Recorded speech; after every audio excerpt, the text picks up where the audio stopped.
जय हिंद दोस्तों, मैं सुरेश सर जियो इंस्टीट्यूट कानपुर से। दोस्तों, आप लोगों को पता है कि आरआरबी एनटीपीसी का संभवतः जुलाई में एग्ज़ाम होने हैं। उसी पर्पज़ से हमने प्रैक्टिस सेट तैयार किया है। बहुत लंबा तो नहीं तैयार किया है, लगभग 20 क्वेश्चन का प्रैक्टिस सेट तैयार किया है। तो आइए दोस्तों, हम लोग शुरू करते हैं। जीएस प्रैक्टिस सेट 1 है, तो इसी को हमने 20 करके 1, 2, 3, 4, 5 करके बनाया है। बहुत अच्छे क्वेश्चन हैं। तो आइए हम लोग स्टार्ट करते हैं। तो दोस्तों, हमारा आज का पहला क्वेश्चन आता है, करंट का क्वेश्चन है। कहता है कि ओलेग कोनोन्को जो वर्ष 2024 में अंतरिक्ष में 1000 दिन बिताने वाले पहले व्यक्ति बने हैं, वो किस देश के रहने वाले हैं। तो दोस्तों, हमने इसमें 4 ऑप्शन दिया: जापान, रूस, फ्रांस और संयुक्त राज्य अमेरिका। तो ये जो 1000 दिन अंतरिक्ष में व्यतीत किए हैं ओलेग कोनोन्को, ये रूस के रहने वाले हैं। इसके बाद दोस्तों हम आ जाते हैं जापान की मुद्रा। अगर हम जापान की मुद्रा की बात करते हैं कि जापान की मुद्रा क्या है, ऑप्शन दिया येन, डॉलर, युआन या कयात। तो दोस्तों, जापान की मुद्रा है येन। अगर हम डॉलर की बात करते हैं, डॉलर आपकी अमेरिका की मुद्रा है। ठीक है। इसके बाद हम आ जाते हैं नेक्स्ट क्वेश्चन पर। सार्वजनिक स्वास्थ्य और स्वच्छता अस्पताल और औषधालय भारत के संविधान की 7वीं अनुसूची में दी गई है। तो ये सूची संबद्ध है। तो 7वीं अनुसूची में किससे संबंधित है दोस्तों? कहता है केंद्रीय, राज्य, विश्व या समवर्ती। तो दोस्तों मैं आपको बता दें, ये आपका जाएगा राज्य सूची। तो राज्य सूची में है सार्वजनिक स्वास्थ्य और स्वास्थ्य अस्पताल औषधालय, ये राज्य सूची का विषय आ जाता है। तो राज्य सूची होगा। सैयद वंश की स्थापना की अगर हम बात करते हैं दोस्तों कि सैयद वंश की स्थापना कब और किसने की थी, तो सैयद वंश की स्थापना खिज्र खां ने कब की थी? 1414 में खिज्र खां ने सैयद वंश की स्थापना की थी। नेक्स्ट क्वेश्चन पे हम आ जाते हैं दोस्तों। अगला हमारा क्वेश्चन आता है, सर्वप्रथम किस विदेशी व्यक्ति को भारत रत्न से सम्मानित किया गया था? तो भारत रत्न पाने वाले प्रथम विदेशी कौन थे दोस्तों? और भारत रत्न की अगर शुरुआत की बात की जाए तो भारत रत्न की शुरुआत कब हुई दोस्तों? 1954 में। और सर्वप्रथम दे दिया गया था टी.एस. राधाकृष्णन को दिया गया था। और किस विदेशी को दिया गया था दोस्तों? तो खान अबुल गफ्फार खान। तो खान अबुल गफ्फार खान को सर्वप्रथम भारत रत्न दिया गया। जो विदेशी थे ये बलूचिस्तान के दोस्तों रहने वाले थे।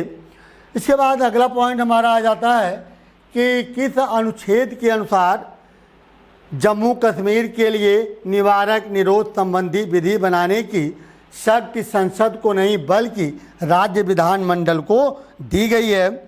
तो दोस्तों मैं आपको बता दें, कहता अनुच्छेद 19(2) में, अगर हम अनुच्छेद 19(2) की अगर हम बात करते हैं तो अनुच्छेद 19(2) कहता है कि बोलने और अभिव्यक्ति की स्वतंत्रता।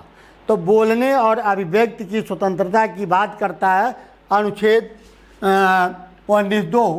और अनुच्छेद 22 की अगर हम बात करते हैं तो कुछ मामलों में गिरफ्तारी और नज़रबंदी की स्वतंत्रता, ये अनुच्छेद 22 बात करता है।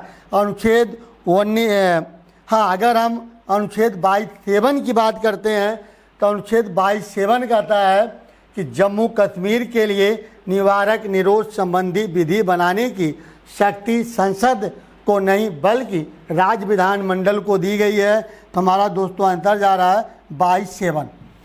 इसके बाद अगला क्वेश्चन आता है, ब्रिटिश भारत का पहला लौह इस्पात संयंत्र स्थापित किया गया।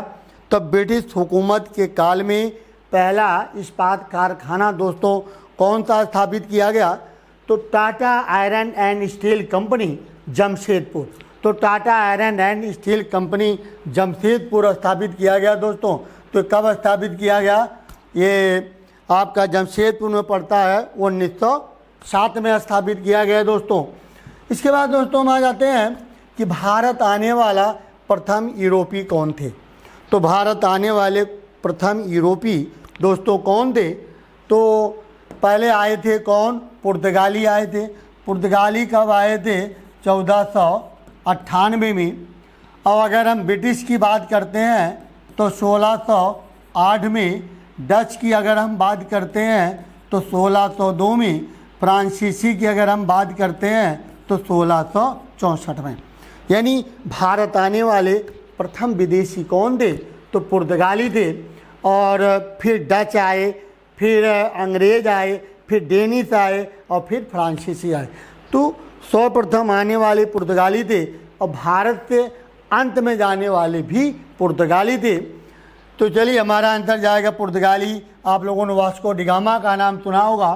तो वास्को डी गामा प्रथम पुर्तगाली यात्री था जो समुद्री मार्ग से होते हुए भारत आया था। इसके बाद दोस्तों हम आ जाते हैं विश्व का सबसे बड़ा महाद्वीप। तो विश्व का सबसे बड़ा महाद्वीप की अगर हम बात करते हैं दोस्तों तो एशिया महाद्वीप है। एशिया महाद्वीप को मानव का घर कहा जाता है दोस्तों। और ऑस्ट्रेलिया महाद्वीप को प्यासी भूमि के नाम से जाना जाता है। तो सबसे बड़ा महाद्वीप एशिया महाद्वीप है। एक चीज़ और दोस्तों हम आपको बता दें कि अगर आपसे पूछा जाए कि सबसे बड़ा महाद्वीप, तो महाद्वीप एशिया महाद्वीप। सबसे बड़ा अगर पूछा जाए कि द्वीप कौन सा है तो ग्रीनलैंड द्वीप है। और अगर ये पूछा जाए कि सबसे बड़ा द्वीपों का समूह, तो सबसे अधिक द्वीपों का समूह कौन सा है? इंडोनेशिया है। तो इंडोनेशिया में लगभग 18,000 द्वीप हैं। तो सब द्वीपों का समूह बोला जाता है इंडोनेशिया को। यहाँ हमारा आंसर जाएगा Asia. NPCI international payments limited ने वर्ष 2024 में UPI भुगतान को सक्षम करने के लिए किस देश के साथ समझौता किया दोस्तों? तो किस देश के साथ समझौता किया है? तो पहला क्वेश्चन दे रहा अर्जेंटीना के साथ, कहता अर्जेंटीना के साथ किया है, उरुग्वे के साथ, चिली के साथ, पेरू के साथ। तो पेरू आंसर होगा दोस्तों, पेरू के साथ किया। अगर हम पेरू के साथ इसने किया। चलिए अगले क्वेश्चन में हम आ जाते हैं। जो चंद्रमा के लिए भारत का पहला मिशन कौन सा था? तो चंद्रमा के लिए भारत का पहला मिशन कौन सा था? मैटसेट, एजुसेट, चंद्रयान फर्स्ट, मंगल मिशन। तो दोस्तों चंद्रयान फर्स्ट था, जो कब भेजा गया था? 2008 में भेजा गया था। क्लियर? अच्छे क्वेश्चन दोस्तों, इसको जरूर याद कर लीजिएगा आप लोग। मथुरा कला शैली का विकास किसके शासन काल में हुआ? तो दोस्तों हम आपको बता दें कि गंधार कला शैली और मथुरा कला शैली। तो गंधार कला शैली और मथुरा कला शैली का विकास किसके शासन काल में हुआ है? तो कुषाणों के समय में हुआ। ठीक है। तो मथुरा कला शैली और गंधार कला शैली ये दोनों बौद्ध धर्म से संबंधित है।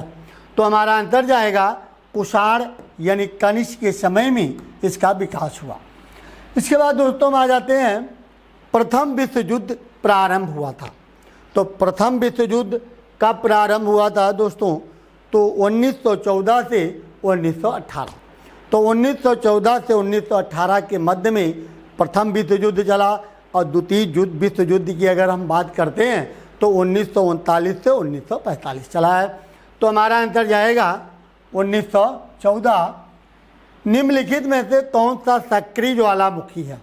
तो दोस्तों सक्रिय ज्वालामुखी कौन सा है? तो पहला हमारा आंसर ऑप्शन दे रहा है कि किलायू। तो किलायू ये कहाँ पड़ता है? ये अमेरिका में स्थित है दोस्तों। अमेरिका में है किलायू ज्वालामुखी, अमेरिका। माउंट एटना ज्वालामुखी आपका पड़ता है सिसिली, इटली। तो दोस्तों ये इटली में पड़ जाता है। इसके बाद कोटोपैक्सी की अगर हम बात करते हैं तो कोटोपैक्सी अगर हम बात करते हैं तो इक्वाडोर में है। ठीक है, इक्वाडोर में है। और इक्वाडोर ये आपका दक्षिणी अमेरिका महाद्वीप में पड़ता है। कोटोपैक्सी विश्व का सबसे ऊंचा ज्वालामुखी है। ठीक है, तो ये तीनों ज्वालामुखी जो हैं सब कैसे हैं? सक्रिय ज्वालामुखी है तीनों। ठीक, तीनों सक्रिय ज्वालामुखी। वर्ष 2011 की जनगणना के अनुसार भारत का सर्वाधिक नगरीय जनसंख्या वाला राज्य कौन था? तो नगरीय जनसंख्या वाला राज्य कौन था दोस्तों? तो नगरीय जनसंख्या की अगर हम बात करते हैं तो तमिलनाडु आ जाता है 2011 जनगणना के अनुसार, तो तमिलनाडु होगा दोस्तों। इसके बाद हम आ जाते हैं अंतर्राष्ट्रीय वित्त निगम। तो अंतर्राष्ट्रीय वित्त निगम किससे संबंधित संस्था है दोस्तों? कहता है विश्व बैंक का। और विश्व बैंक की स्थापना कब हुई दोस्तों? 1944 में हुई है। मुख्यालय की अगर बात की जाए तो मुख्यालय इसका कहाँ पड़ता है? वाशिंगटन डीसी में है। अब हम आते हैं अंतर्राष्ट्रीय विकास संघ। तो दोस्तों अंतर्राष्ट्रीय विकास संघ की स्थापना 1960 में की गई। अंतर्राष्ट्रीय मुद्रा कोष की अगर हम बात करते हैं तो इसकी स्थापना 1944 में हुई है। एशियाई विकास बैंक की अगर हम बात करते हैं तो 1966 में की गई है। तो किससे संबंधित संस्था है? अंतर्राष्ट्रीय वित्त निगम। तो अंतर्राष्ट्रीय वित्त निगम जो है ये विश्व बैंक से जुड़ा हुई संस्था है। तो विश्व बैंक हमारा आंसर जाएगा, विश्व बैंक। इसके बाद दोस्तों हम आ जाते हैं भारत में सर्वप्रथम कंप्यूटर आधारित रेलवे आरक्षण पद्धति कहाँ लागू की गई थी? ऑप्शन 4 दे रहा है दोस्तों। कहता है दिल्ली में, बंगलुरु में, कोलकाता में, चेन्नई में। तो कंप्यूटर आधारित कहाँ की गई थी सर्वप्रथम? तो दिल्ली में जाएगा आंसर, दिल्ली में। इसके बाद दोस्तों हम आ जाते हैं सिद्धू और कान्हू ने किस आंदोलन का नेतृत्व किया था? तो देखिए मैं आपको बता दें, सिद्धू और कान्हू तो संथाल विद्रोह हुआ था दोस्तों। संथाल विद्रोह कब हुआ था? 1855 और 56 में। तो सिद्धू और कान्हू ने संथाल विद्रोह का नेतृत्व किया था दोस्तों, और संथाल विद्रोह 55-56 में हुआ था। ठीक, इसके बाद दोस्तों हम आ जाते हैं कि निम्न में से कौन सी अर्थव्यवस्था में तृतीय क्षेत्र शामिल है?